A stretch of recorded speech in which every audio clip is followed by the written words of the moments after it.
حاصل کرنے والوں سے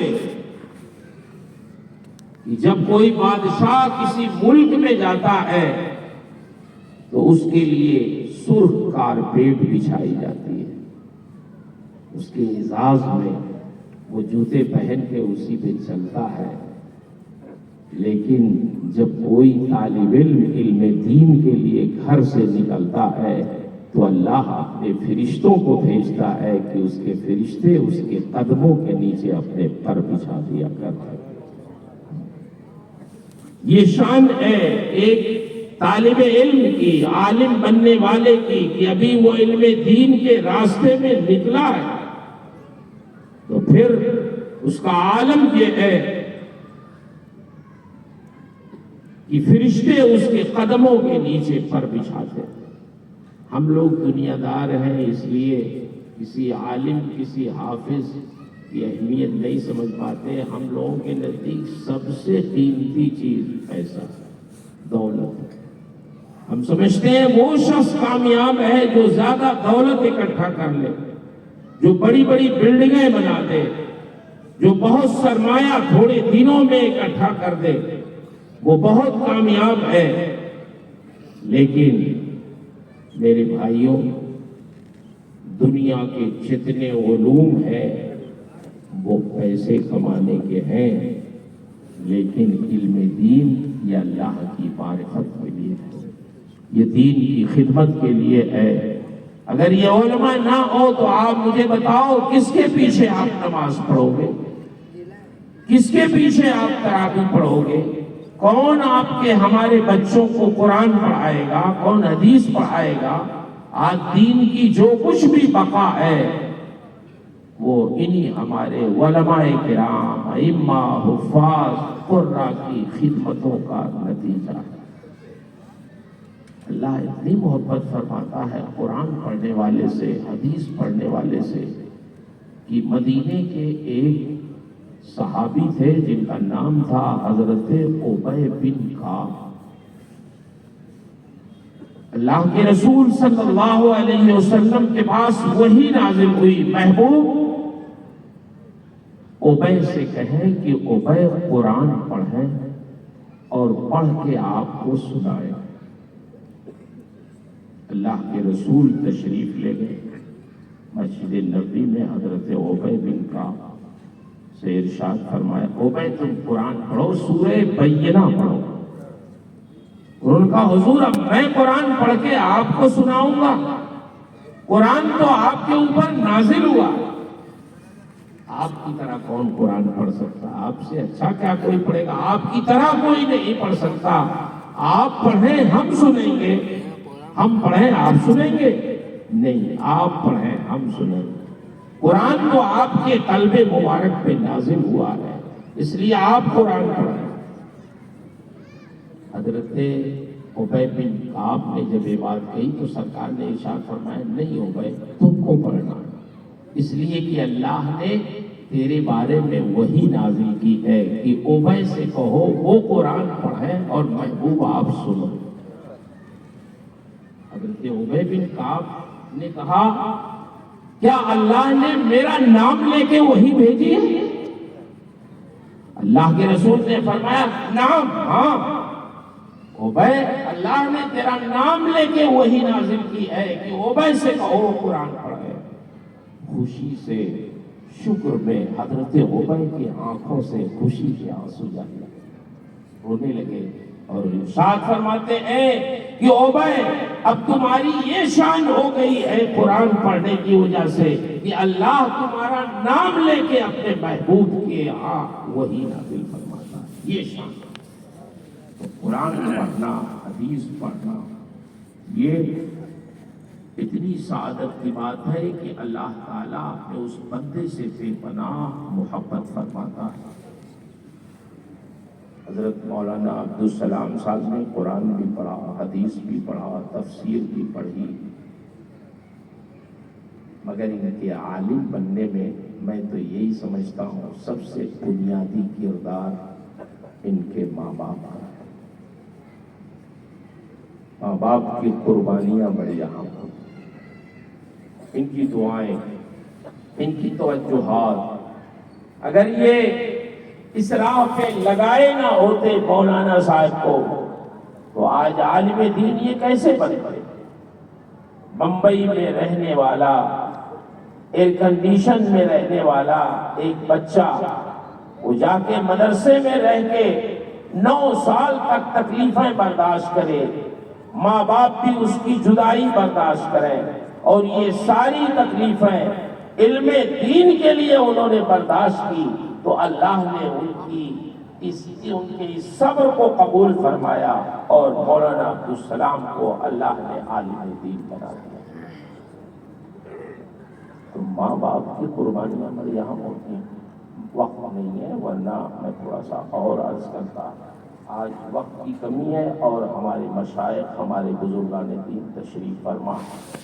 بس میں ایک مثال آپ کو دے دوں، مولانا عبدالسلام صاحب کو بھی مخاطب کر کے میں عرض کرتا ہوں، بڑے بڑے امام، بڑے بڑے محدث، بڑے بڑے بزرگ، بڑے بڑے عالم دین، اگر ان کی تاریخ آپ پڑھیں گے تو پتہ چلے گا ان کی محنتیں تو ایک طرف ہیں، مگر ان کے ماں باپ کی قربانیاں، ان کی تعلیم و تربیت میں بڑی اہم ہے۔ امام بخاری کا نام آپ سنتے ہیں، کون ہے امام بخاری؟ امام بخاری کون تھے؟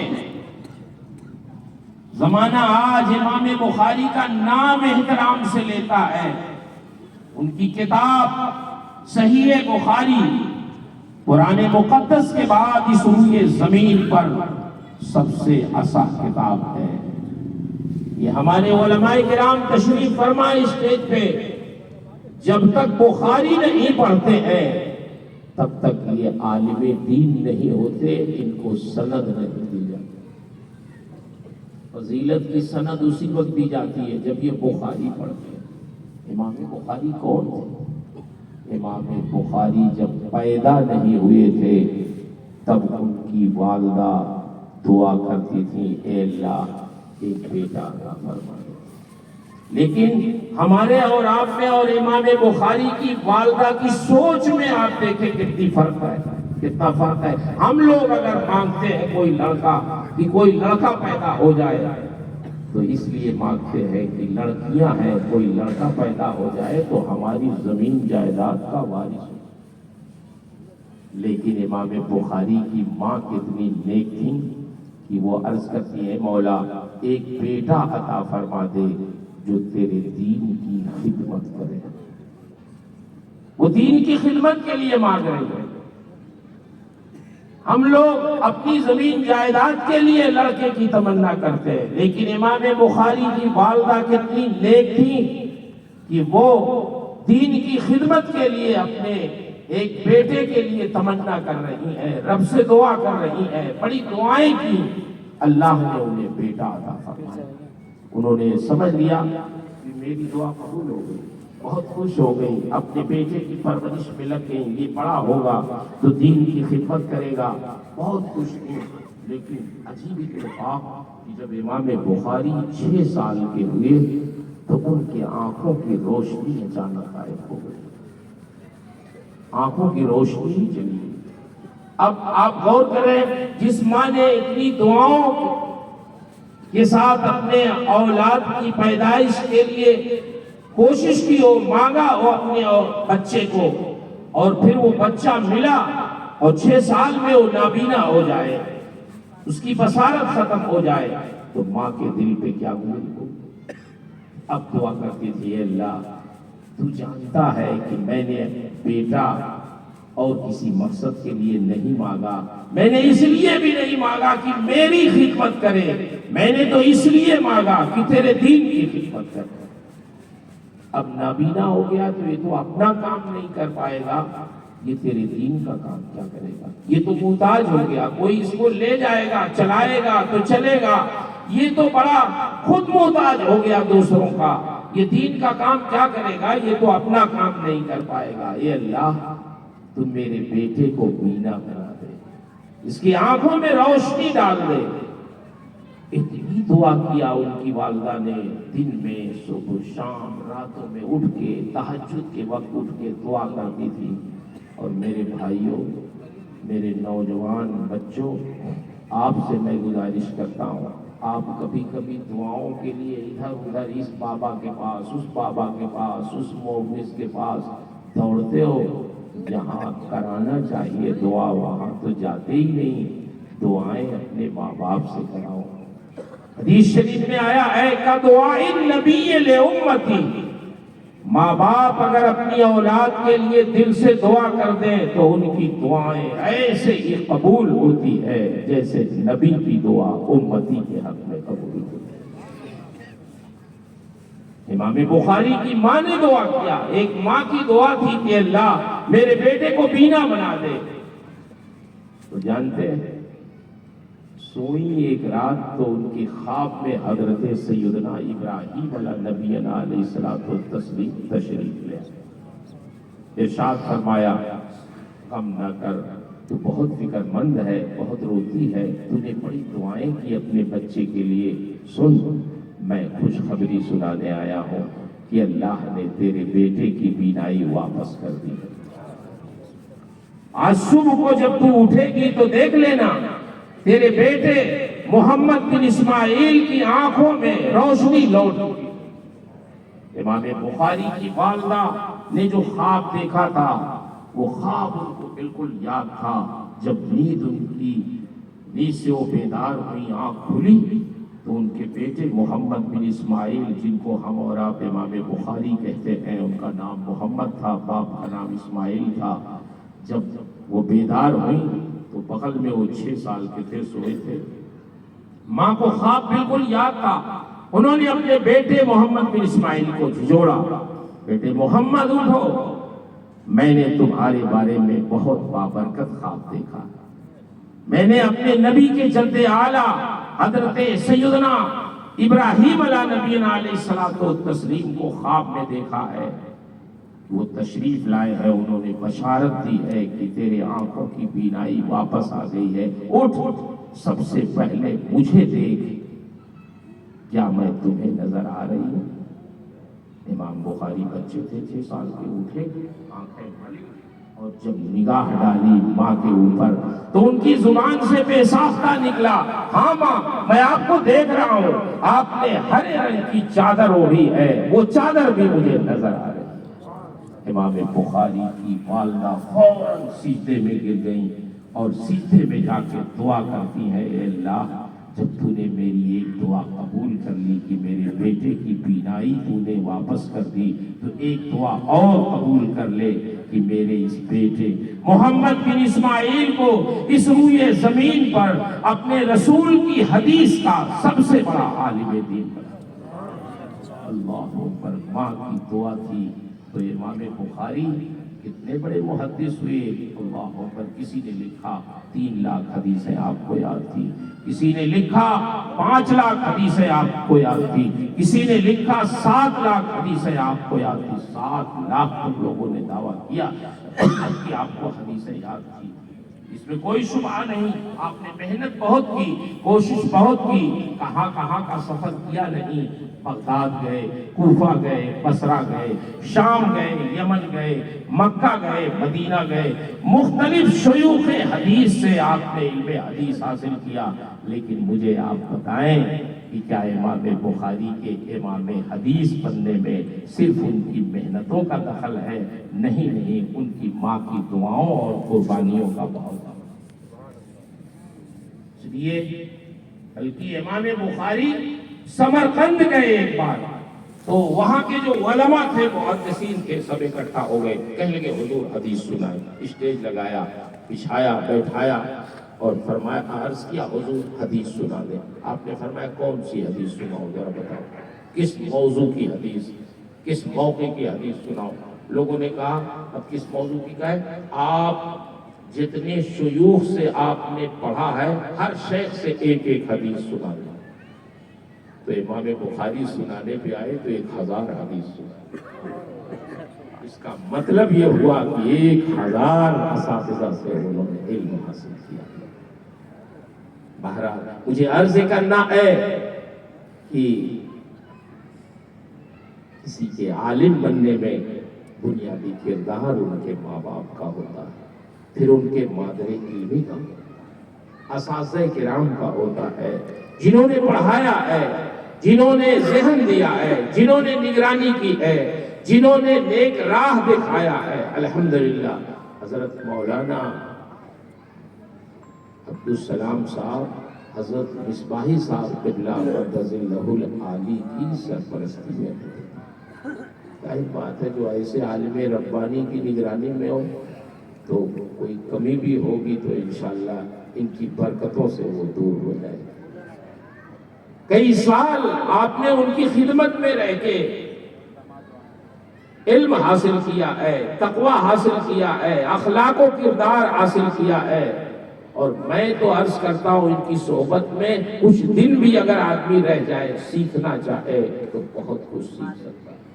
مجھے جلسوں میں جانا ہونا رہتا ہے کبھی کبھی، تو جب حضرت صدر مدرس تھے تو ایک مرتبہ ہم لوگ رات میں بیٹھ کے کچھ امتحان کے کام کر رہے تھے، تقریباً رات کے 2 یا 1:30 بج گئے، تو میری نگاہ گھڑی پہ پڑی تو میں نے کہا حضرت 2 بجنے والے ہیں، تو حضرت نے فرمایا آپ کو تو گھڑی نہیں دیکھنا چاہیے، کیونکہ آپ کبھی کبھی جلسے میں سویرے چلے جاتے ہیں اور آتے ہیں دیر سے، تو اور لوگ تو دیکھیں آپ کو تو نہیں دیکھنا چاہیے، کم سے کم رات میں کچھ کام کر دیں گے تو دن کی غیر حاضری کا کفارہ آگا۔ یہ ہے تربیت۔ اس طرح ایک ایک جملے میں آپ تربیت فرماتے تھے، چاہے وہ اساتذہ ہو چاہے وہ طلبہ ہو، آپ کی تربیت جس کو مل گئی الحمدللہ اگر اس نے عمل کیا تو وہ کامیاب ہو گیا۔ میرے خیال سے ہمارے بہت سارے احباب اس لیے نہیں عالم بناتے ہیں کہ وہ سوچتے ہیں کہ یہ کمائیں گے کتنا، مسجد کے امام بنیں گے تو کتنا تنخواہ پائیں گے، تو میں عرض کرتا ہوں مسجد کے امام بنیں گے تو تنخواہ کون دیتا؟ آپ ہی لوگ نہ دیتے ہیں، تو دیجیے زیادہ زیادہ، کون منع کر رہا ہے؟ آپ زیادہ دیجیے، علم کی اہمیت بڑھ جائے گی، عالم کی اہمیت بڑھ جائے گی۔ اور بولیے، آپ کو میں بتاؤں، آپ کو تعجب ہوگا، اسی بمبئی کی سرزمین پر زیادہ تو میں نہیں پوچھتا کتنی تنخواہ کیا ہے، لوگوں کو برا لگتا ہے، لیکن ہمارے ایک شاگرد ہیں، نام میں نہیں بتاؤں گا، وہاں آنا جانا ہوتا ہے، میں نے ایک بار پوچھ لیا کہ مولانا صاحب تنخواہ کتنی ہے؟ بھائی آپ اتنا اچھا سب خرچ کرتے ہیں، کھلاتے آپ کی تنخواہ؟ بولے 5,000۔ 5,000 بمبئی میں؟ بولے ہاں حضرت 5,000، جب سے میں آیا ہوں نہ میں نے کہا بڑھانے کے لیے، نہ الحمدللہ لوگوں نے بڑھا، بہت اچھے لوگ، نہ بڑھایا۔ میں نے کہا اچھا کون ہے بھائی ٹرسٹی، ذرا میری ملاقات کروائیے، میں بھی کچھ عرض کر دوں، شاید دل نرم ہو جائے ان کا۔ بتائیے کیا چاہتا ہے؟ میں یہی لوگ ہیں۔ میں نے وہ بیٹھا ہے، میں نے کہا بیٹھیے، تشریف رکھیے۔ ارے بھائی یہ بتائیے، میں نے معلوم کر لیا تھا کہ جمعے میں کتنا پیسہ آتا، بتایا 22,000 23,000 ابھی 25,000۔ میں نے کہا مہینے کی تو 1,00,000 آمدنی ہو۔ میں نے کہا یہ بتاؤ یہ جمعہ میں جو پیسہ آتا ہے اتنا 1,00,000 روپیہ، کیا کرو گے اس کو؟ کیا کرو گے اس کو؟ تو دوسری مسجد میں بھی نہیں دے سکتے آپ۔ یہ ہوگی ہمارے مفتی صاحب کا تشریف فرما، ان سے پوچھو مسئلہ۔ دوسری مسجد میں بھی اس کو خرچ نہیں کر سکتے آپ۔ جمعہ میں جو آتا ہے وہ اسی لیے نہ آتا ہے کہ مسجد کی ضروریات پہ آپ خرچ کرو، امام پہ خرچ کرو، آپ مؤذن پہ خرچ کرو، باغی اور خادموں پہ خرچ کرو، مسجد کی بجلی کی بل ادا کرو، پانی کی بل ادا کرو، کچھ ٹوٹی پھوٹی ہے صفائی ستھرا ہے اسی پہ خرچ، کسی کے لیے نہ عام طور سے آتا، اس پہ خرچ کرو، اللہ کے بندوں پھر آئے گا۔ یہ تو مدرسہ تو ہے نہیں کہ سال میں ایک مرتبہ چندہ ہوتا ہے رمضان میں، یہاں تو ہر جمعہ کو پیسہ الحمدللہ۔ کیا فکر ہے آپ کو؟ آپ کو تو اپنی جیب سے بھی نہیں لینا۔ تو ان پہ دین کی اہمیت بڑھے گی اس سے۔ یہ امام صاحب 5,000 روپئے، ان کے بھی بچے ہیں، ان کے بھی بچے پڑھتے ہیں، ان کے بھی بچے بیمار ہوتے ہیں، علاج معالجہ ہے، خدا کے لیے رحم کھاؤ، کچھ کرو۔ تو میں تو سمجھا کے چلا گیا۔ تو 3 ہفتے کے بعد یہ ہوا کہ صاحب 2000 روپیہ کی تنخواہ بڑھ گئی۔ پھر 3-4 سال کے بعد میں نے سمجھایا، پھر ایک بار تقریر کی، اس میں سمجھایا کہ ارے اللہ کے بندو 7000 میں تو کوئی دربان بھی تمہیں نہیں ملے گا کہ تمہارے گھر کی دربانی کرے۔ تو خیر 3000 مسجد والوں نے بڑھایا، اور ایک آدمی کو رحم آ گیا، اس نے کہا 3000 میں دوں گا ہر مہینے۔ اب یہ کہتے کون آپ کو منع کرتا، آپ دیجئے، علم دین کی اہمیت بڑھے گی، اللہ تعالیٰ فضل فرمائے، خیر فرمائے۔ ایسے گھرانوں کے جب عالم پیدا ہوں گے تو مجھے امید ہے کہ یہ تنخواہوں سے بے نیاز ہو کر دین کا کام بھی کریں گے اور مسجدوں کے نظام کے بارے میں غور کریں۔ مولانا عبدالسلام صاحب عالم ہوئے ہیں، میں مبارکباد پیش کرتا ہوں حاجی عبدالسمی صاحب کو، حاجی افضل صاحب کو، حاجی روشن صاحب کو، اور ایک چیز میں کہنا بھول گیا، ان کی دستار کے موقع پہ ان کے بڑے والد جناب الحاج نسیم صاحب مبارک پور بڑے بہت خوشی میں تشریف لے گئے تھے، لیکن اللہ کو یہی منظور تھا، اچانک ان کا وہیں انتقال ہوا، اور پھر ممبئی میں ان کی تجہیز و تدفین ہوئی۔ اللہ تبارک و تعالی ان کی مغفرت فرمائے، ان کے درجات بلند فرمائے، اور ان کی لغزشوں کو معاف فرمائے، ان کو جنت الفردوس میں جگہ عنایت فرمائے، اور ان کے تینوں جو چچا ہیں، ان کے گھر کی خواتین جو ان کی والدہ، ان کی چچی، ان کے تمام برادران، اللہ تعالیٰ سب کو ان کا عالم دین ہونا مبارک فرمائے اور ان کو نیک بنائے، ان کے فیوز و برکات سے پورے امت مسلمہ کو فیض یاب فرمائے۔ اور ہمارا تو مشورہ یہ ہے کہ یہ ابھی اور پڑھیں اور کام کریں۔ دیکھیے جانتے ہیں حضرت مفتی صاحب قبلہ مدد العالی نے کتاب، یہ دیکھیے حضرت مفتی صاحب قبلہ نے بہت مشکل مسائل پر کتابیں لکھی، اردو میں آپ نے لکھی، تو مولانا عبدالسلام صاحب نے انگریزی میں اس کو منتخب کیا۔ میں نے کہا نا یہ صرف رہے نہیں ہیں اشرفیہ میں، یہ پڑھے ہیں، انہوں نے وقت دیا ہے، محنت کی ہے۔ ماڈرن ٹریڈ اینڈ اسلام، یعنی جدید تجارت اور اسلام۔ تجارت آپ کرتے ہیں، کاروبار کون کرتا؟ آپ نہ کرتے ہیں۔ فکر کس کی ہوتی ہے، کس کو ہوتی ہے؟ مفتیان کرام۔ یہ مفتی صاحب کو فکر ہوتی ہے کہ دیکھیں آپ کہیں حرام تجارت میں تو نہیں مبتلا ہو رہے ہیں، آپ کو حرام سے بچایا جائے، آپ کو گناہ سے بچایا جائے، آپ کو صحیح راستے پہ لگایا جائے۔